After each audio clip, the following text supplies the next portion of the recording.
vocês? Beleza? Então sejam bem-vindos então a mais uma videoaula de filosofia, Escola Iracema e Ivone. Então vocês do ensino médio da manhã do Iracema e os alunos do Ivone do noturno. Pessoal, nós vamos dividir essa lição em três momentos, tá? Esse bimestre vai ser uma lição um pouco mais extensa, tá bom? A gente vai trabalhar então introdução à bioética, que é um assunto que está no segundo ano do ensino médio, mas a gente vai trabalhar de maneira genérica para todas as séries, porque facilita muito o nosso trabalho nessa quarentena. Então eu vou trabalhar um tema só para facilitar um pouco o debate. Então possivelmente alguns alunos vão ver esse assunto de novo, não tem problema, tá certo? Então essa atividade, essa matéria, ela fala um pouquinho dos desafios éticos contemporâneos. É um assunto que de certa forma ele é muito presente na nossa vida atualmente, tá bom? O que nós vamos trabalhar de certa forma? Então assim, ela vai introduzir uma questão cada vez mais relevante: o controle da ciência e da tecnologia sobre os processos de estabelecimento, manutenção e prolongamento da vida. Então nós vamos falar de vida, nós vamos falar de morte, nós vamos falar de prolongar a vida, nós vamos falar de todos esses assuntos no decorrer dessa videoaula. Então nós vamos dividir, nós vamos fazer cerca de quase 4 vídeos diferentes, porque não vai dar para contemplar todos os vídeos numa tacada só, senão vai ficar aulas muito extensas. Então a primeira aula nós vamos trabalhar com o caderno do aluno, lá de 2017, é um material que já existe do governo, tá? Eu acho um material muito bacana, muito interessante, a abordagem foi muito bacana, né? Não deixou a desejar. E eu acho que se a gente souber trabalhar, dá para fazer um trabalho legal. Primeiramente, vamos lembrar o seguinte, alunos, nós vamos ter a primeira atividade que é referente a essas primeiras 9 páginas, que é uma atividade até mais simples, se você for parar para pensar, porque vai estar tudo aqui nesse conteúdo. Então nós vamos trabalhar 20 questões, e depois eu vou trabalhar a segunda parte, e nós vamos trabalhar a terceira parte. A terceira parte que vai exigir um pouco mais de atenção, porque o assunto é um pouco mais extenso. E nós vamos trabalhar também a quarta parte, que vai ser uma questão muito legal. Eu vou passar bastante lição para vocês fazerem nesse bimestre. Então eu vou ver se eu já publico todas numa tacada só. E deixo todas publicadas já para não ter trabalho. A gente já publica tudo de uma vez só. E vocês vão fazendo conforme vocês vão fazendo, vocês vão me entregando e eu já vou corrigindo, eu já vou deixando pronto. O assunto inteiro desse bimestre vai ser bioética, beleza? Então assim, vai ser desafios éticos contemporâneos, a ciência e a condição humana, reconhecer a relevância da reflexão filosófica para análise dos temas que emergem dos problemas das sociedades contemporâneas, discutir questões do campo da bioética, distinguindo o papel da reflexão filosófica para o seu enfrentamento e expressar por escrito e oralmente questionamentos sobre o avanço tecnológico, o pensamento tecnicista e as consequências para a vida do planeta. Então assim, controle da ciência e tecnologia sobre processos de estabelecimento, manutenção e prolongamento da vida. O debate se dará em torno da bioética e serão discutidas questões relativas aos valores da vida humana em relação à saúde, à medicalização da existência e o meio ambiente. Então assim, vamos falar um pouquinho sobre o prolongamento da vida, vamos citar filme, nós vamos citar alguns trabalhos, algumas coisas que a gente vai fazer. Então primeiramente, já fiquem espertos que assim que terminar esse vídeo, vocês já têm a atividade postada. Tá legal? Então vou pegar aqui, tirar o modo de leitura, são 76 páginas, eu vou reduzir aqui para facilitar a vida, ó. Então aqui, essa aqui, ó, é a primeira, nós vamos trabalhar a duração da vida humana, que é esse tema aqui. Depois nós vamos trabalhar bioética, que é esse outro texto, a Declaração Universal sobre o Genoma e os Direitos Humanos, e por fim a medicalização e a mercantilização da vida, tá bom? Então vai ser o que nós vamos trabalhar. Então o texto termina aqui nessa 9 páginas. Estão vendo aqui em cima? Aqui, ó. Então vai terminar aqui. Depois nós vamos ter esse aqui é um texto de apoio. Basicamente esse texto também tem trechos lá no outro material, mas são 4 páginas. Então questão do aborto, questão da eutanásia, questão dos transgênicos, tudo isso na bioética. E por fim, aqui, ó, esse aqui é o material principal, que é o conteúdo principal da nossa matéria, tá bom? Então eu vou fazer o seguinte, então, são 4 ou 5 lições, daqui até o final do bimestre já vou postar tudo, vou ver se eu consigo gravar tudo e já postar tudo, tá bom? Então vamos lá, nós vamos falar um pouquinho desse primeiro texto aqui, ó, que é esse aqui, ó. Então prestem bem atenção. Então tá aqui, ó, a duração da vida humana. É um é um parágrafo, praticamente um parágrafo, como diz meu professor da faculdade, é um parágrafo de alemão, que é um parágrafo grandão. Eu vou ler ele com vocês, nós vamos debater alguns assuntos, tá bom? Deixa eu colocar desse lado aqui. Muito bem. Ok. Então, vamos lá. Duração da vida humana vai ser o primeiro material que a gente vai trabalhar.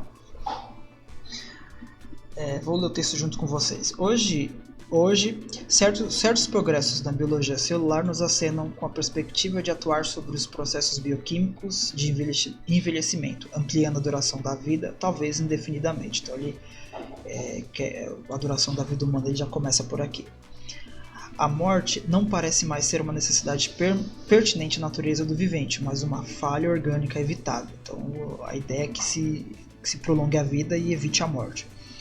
Suscetível, pelo menos, de ser em princípio tratável e adiável por longo tempo. Então, ele está dizendo aqui que o texto já diz que, mesmo a morte sendo uma coisa que existe, ela pode ser evitável. Um desejo eterno da humanidade parece aproximar-se de sua realização. Pela primeira vez temos de nos expor seriamente à questão. Quão desejável é isto? Quão desejável para o indivíduo e para a espécie? Né? Quão desejável esse negócio de prolongar a vida? Das questões tangenciam nada menos do que todo o sentido de nossa finitude, a postura diante da morte e o significado biológico geral do equilíbrio entre morte e procriação. Antes de tais questões últimas, colocam-se as questões mais práticas de saber quem deve se beneficiar com a hipotética bênção. Ele está dizendo assim, se a gente prolongar a vida, quem que realmente vai ter esse direito, né, de viver mais, de viver menos, né? Então vamos ver. Então, pessoas de valor e de mérito especial, primeira pergunta. De eminência e importância social, segunda pergunta. Aqueles que podem pagar por isso? Terceira pergunta. Ou, no fim das contas, todos. Quer dizer, quem que vai ter direito de prolongar a vida, que vai poder compensar tudo isso? A última opinião parecia a única justa, mas a conta seria paga na extremidade oposta, na fonte, pois está claro que na escala demográfica o preço por uma idade dilatada é um retardamento proporcional à reposição. Isto é, um ingresso menor de vida nova. Então, se você retarda a morte, se você prolonga a vida, então você, consequentemente, menos pessoas vão nascer, menos pessoas vão surgir para poder continuar o processo. Certo? Vou aumentar um pouquinho aqui. O resultado seria uma proporção decrescente de juventude e uma população crescentemente idosa. Então, aí aquele filme Preço do Amanhã. Então, que a pessoa com 25 anos de idade, o reloginho começa a contar. Então ela vai viver com aquele corpo de jovem até 90, 100 anos. Então um filme muito legal. Ah, quantos anos você tem? Eu tenho 100 anos, só que na verdade o corpo dele está com 25. Então aquele corpo vai ser o resto da sua vida. Isso será bom ou ruim para a condição geral do homem? Pergunta, né? Com isso ganharia ou perderia a espécie? Em que medida seria justo barrar o lugar da juventude acompanhando? Ter de morrer liga-se ao ter nascido?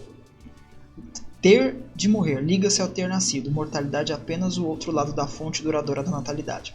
Então, preste atenção que isso aqui é uma das perguntas da prova não, da primeira atividade. Tá vendo aqui? A resposta tá bem aqui, ó. Preste atenção, a resposta tá aqui, ó. Eu vou colocar isso aqui lá e você vai colocar isso aqui como resposta. As coisas sempre foram assim, mas agora o seu sentido deve ser repensado no domínio da decisão. Então tá aqui, ó. Hans Jonas é o princípio da responsabilidade. Então ele diz assim, ó. Para iniciar a discussão sobre o tema com base no texto, sugerimos a seguinte questão, né? Não morrer e continuar a fazer parte do mundo para sempre é um antigo sonho da humanidade. Contudo, conforme podemos notar no fragmento da obra, que é essa aqui em cima, o princípio responsabilidade, o autor nos coloca um problema. Caso um dia seja possível realizar esse sonho, qual é esse problema? Qual é a sua posição sobre isso? Esse primeiro texto tem o sentido de sensibilizar os alunos para um tema que envolve a vida e a morte, um assunto complexo e polêmico em todos os sentidos. O fragmento do texto de Hans Jonas tem o sentido de provocar uma reflexão mais profunda sobre o significado da vida, da morte, da reprodução humana e preservação da espécie. E atualmente não pode ser pensado sem o conhecimento científico desenvolvido e as recentes tecnologias relacionadas à vida biológica. E vamos para o segundo texto. Vamos para o segundo texto aqui. Tá aqui. Bioética. Então continua lá na atividade, vai ter esse texto lá, então prestem bem atenção, esse texto vai estar lá na atividade.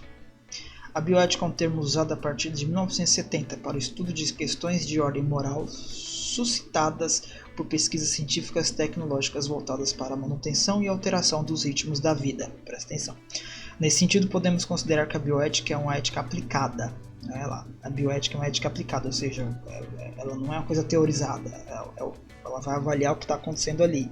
Tem a ver com o ser humano, tem a ver com a vida, tem a ver com esses dilemas de saúde. O termo bioética decorre de um processo histórico ligado a experiências com a vida e uma gradual, ainda que lenta, ampliação e reconhecimento dos direitos humanos.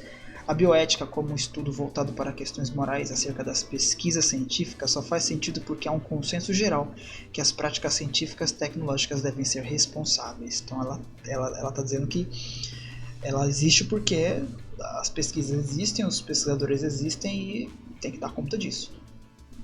A demanda por esses estudos tem o sentido de evitar distorções sobre as ações científicas, técnicas e médicas que atuam sobre a manutenção e melhoria da vida do planeta e dos homens que nele habitam.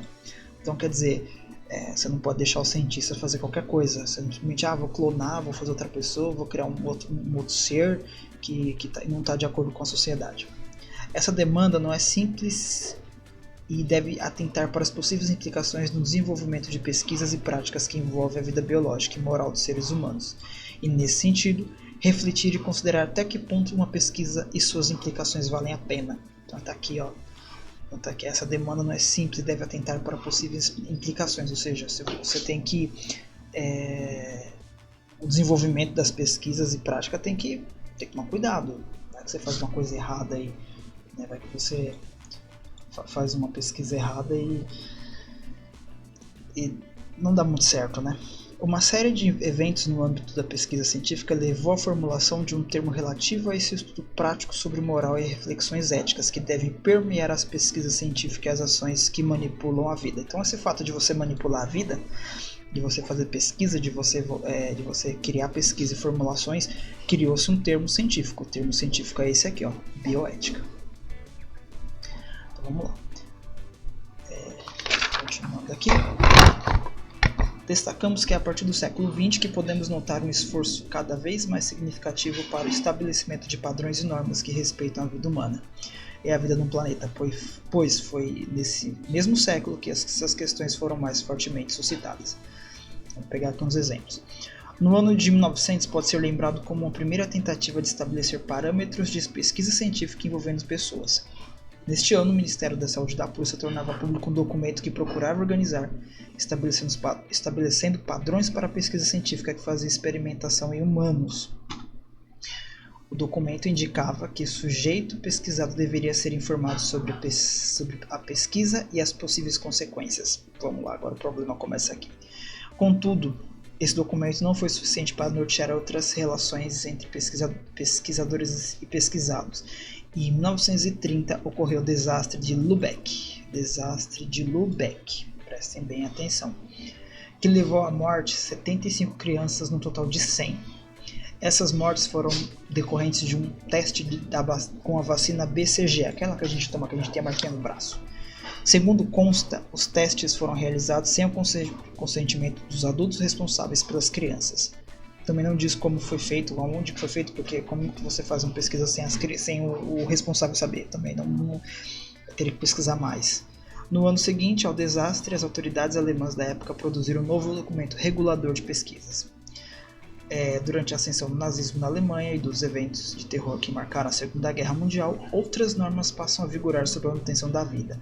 Nessa época foram estabelecidos novos padrões sobre a vida e a morte, e esses padrões foram legitimados por médicos e juristas, ou seja, por profissionais cuja especialidade se refere ao campo da vida biológica e da vida moral. Então, quer dizer, depois da Segunda Guerra se estabeleceu padrões, estabeleceu regras, pessoas importantes, não é qualquer pessoa que definiu isso que vai... que adotou esses métodos, foram pesquisas e tal, então tem esse trabalho. Assim, um tribunal de saúde hereditária, presta atenção, que visava proteger os alemães de raças e populações consideradas inferiores, foi criado no contexto do regime nazista. Aqui começa uma parte também bem ruim da história. Nesse período, a eutanásia, a gente vai falar sobre ela mais para frente, era a prática legítima para o regime que apontava os doentes incuráveis como vidas que não valiam a pena ser vivida. Tá entendendo aqui, ó? Eutanásia, vida que não presta, vida que não vale para ser vivida, era essa jogada. A eutanásia, aquela morte assistida, né?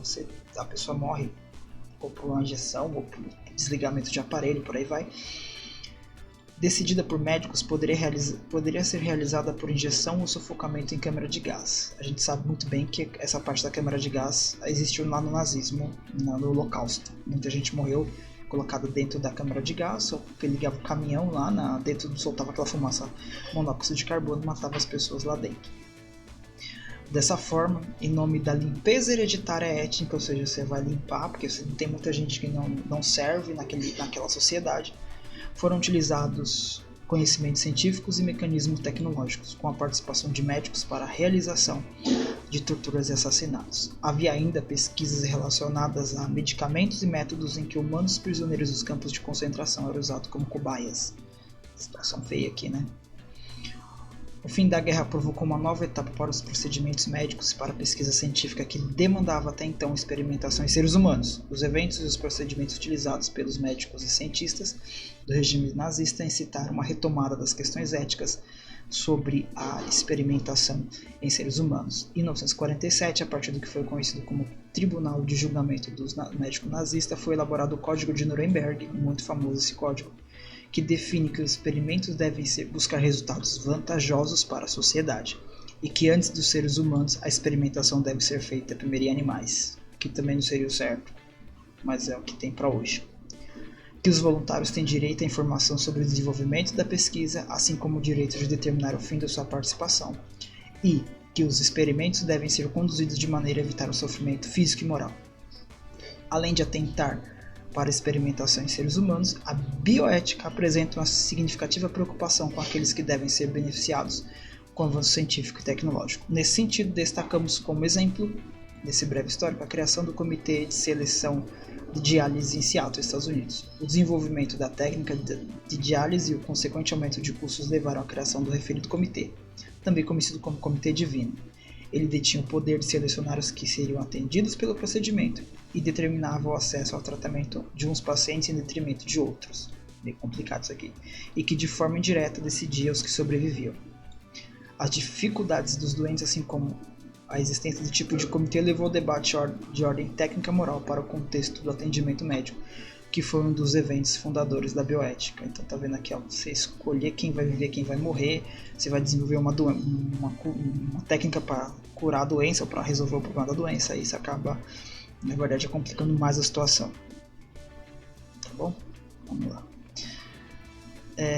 A cada avanço científico, a cada nova etapa que envolve novas formas de se entender a vida, a morte, e a cada nova etapa que modifica o modo de viver, novas questões éticas são postas e respostas. A aprovação pela FDA, que é o órgão que regula, né, os remédios, né? Aqui nós temos a Anvisa, que, por exemplo, um remédio chegar, para você tomar um remédio, a Anvisa tem que aprovar ou não, certo? Você tem que ter uma aprovação, que você tem que ter um remédio que seja aprovado pela Anvisa, tá certo?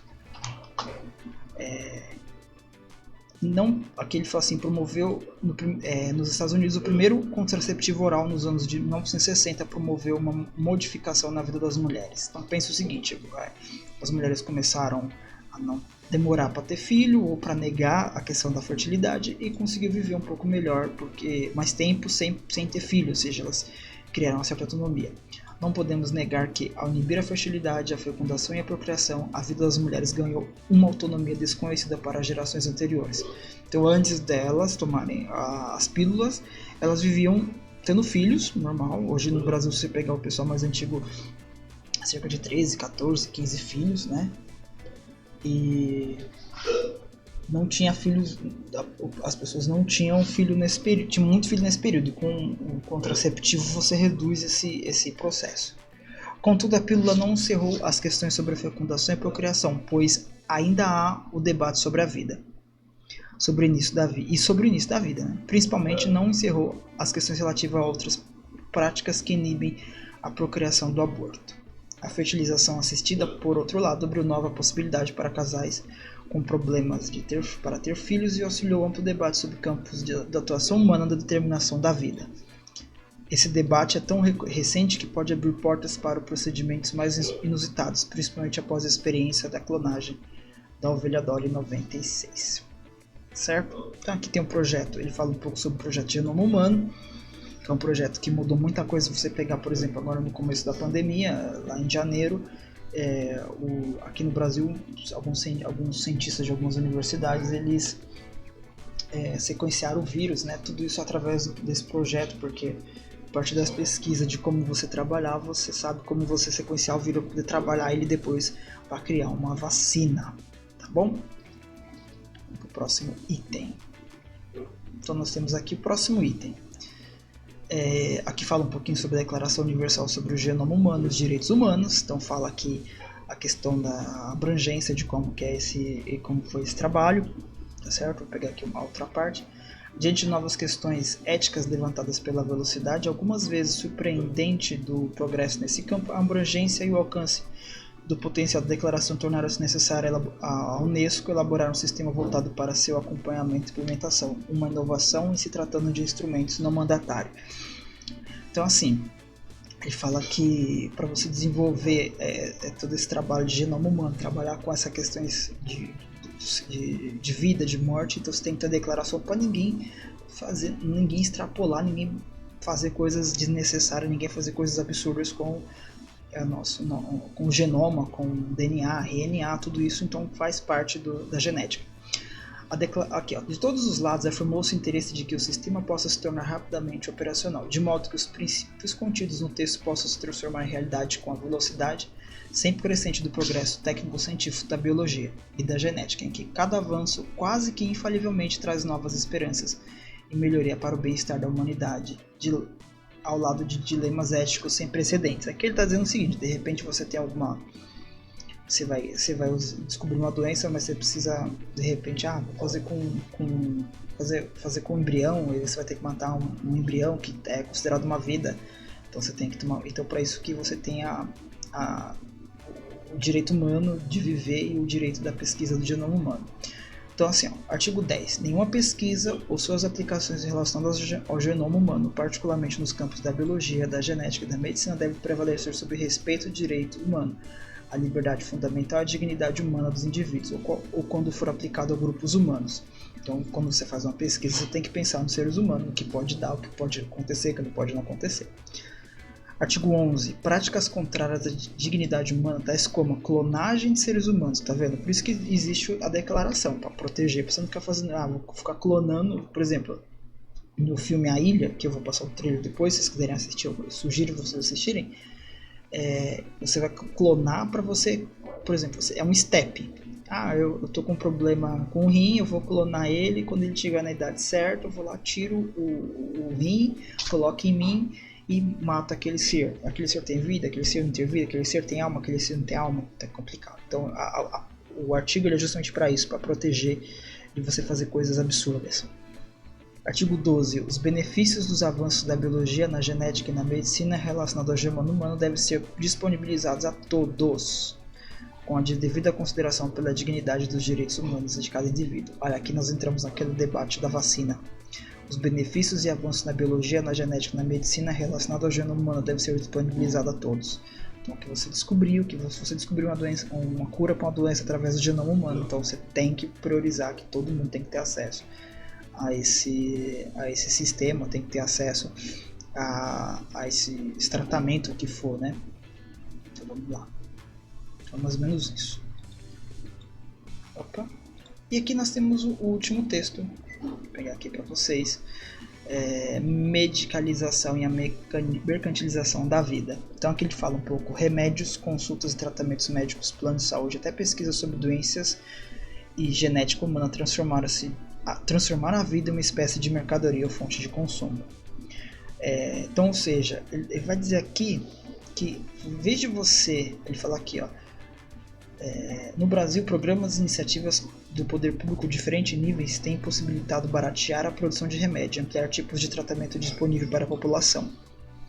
E ele vai trabalhar aqui o seguinte, que é mais fácil.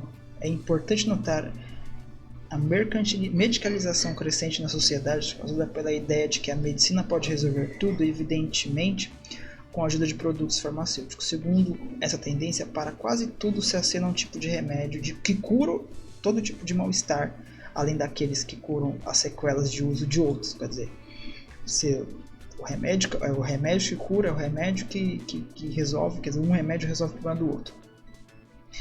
E ele vai trabalhar o seguinte, podemos considerar que o aumento do consumo de produtos farmacológicos destinados a atender necessidades secundárias, como a adoção de um padrão estético ditado pelos diferentes meios de comunicação social, poderia ser substituído pelo cuidado com a alimentação e com a prática de atividades físicas. Ou seja, em vez de ficar tomando remédio, vamos cuidar, fazer medicina preventiva. Então antes de você ter a doença, você ter o problema, você faz a prevenção, que é o que acontece muito em Cuba.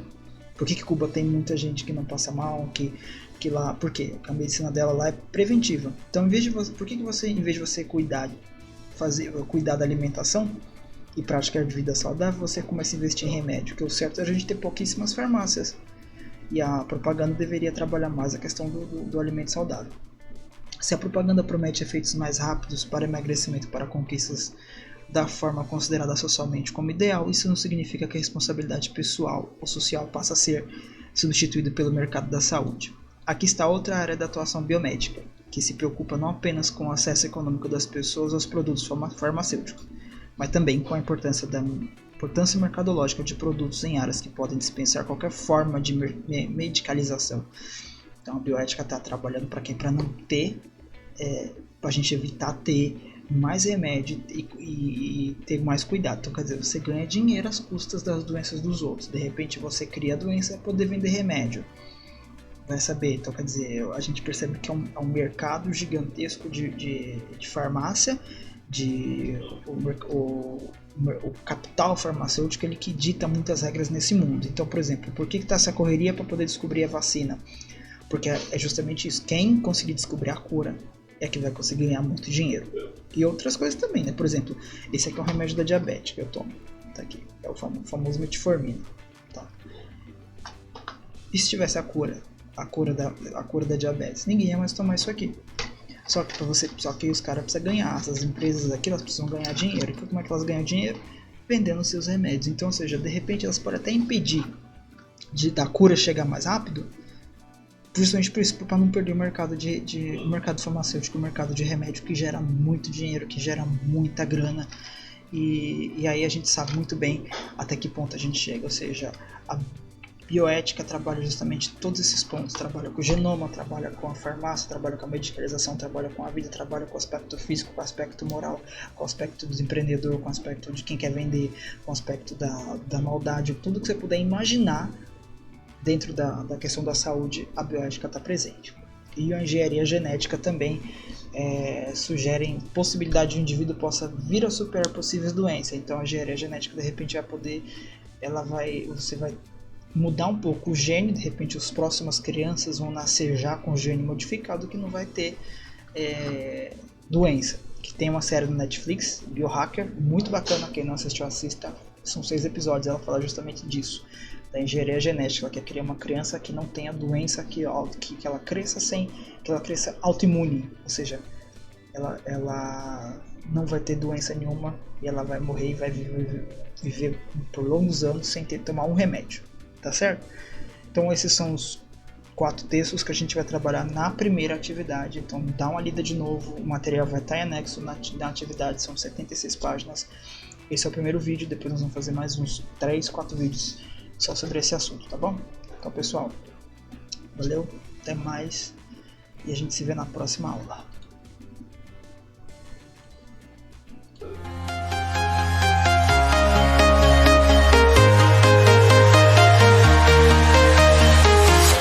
I'm walking alone, the streets are empty. The only thing I can see is my own silhouette. I'm getting stronger, step by step. The clock is ticking, but there's no time for me. I've been flying from town to town, from London to Taiwan. I've been all around the globe, trying to protect your soul.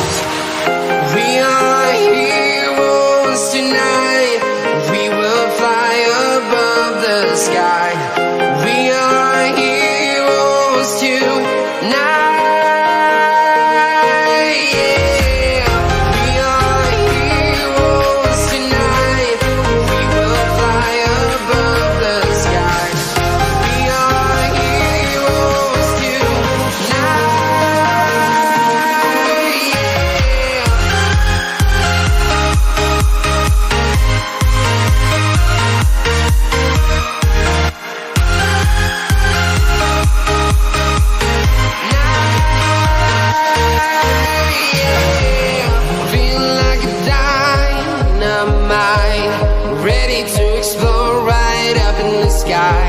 I need you to listen, I need you to hear, and don't show any fear. I've been flying from town to town, from London to Taiwan.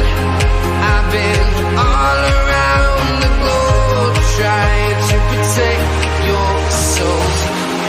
We are heroes tonight, we will fly above the sky. We are heroes tonight, yeah. We are heroes tonight, we will fly above the sky.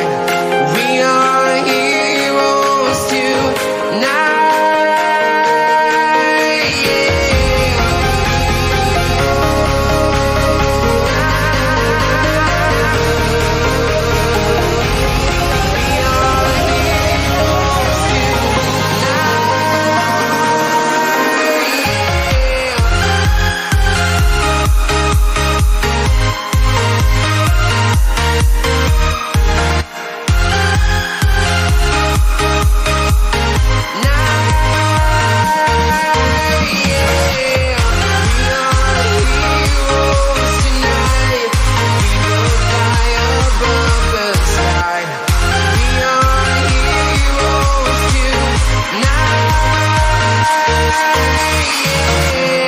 I've been flying from town to town, from London to Taiwan. I've been all around the globe trying to protect your soul.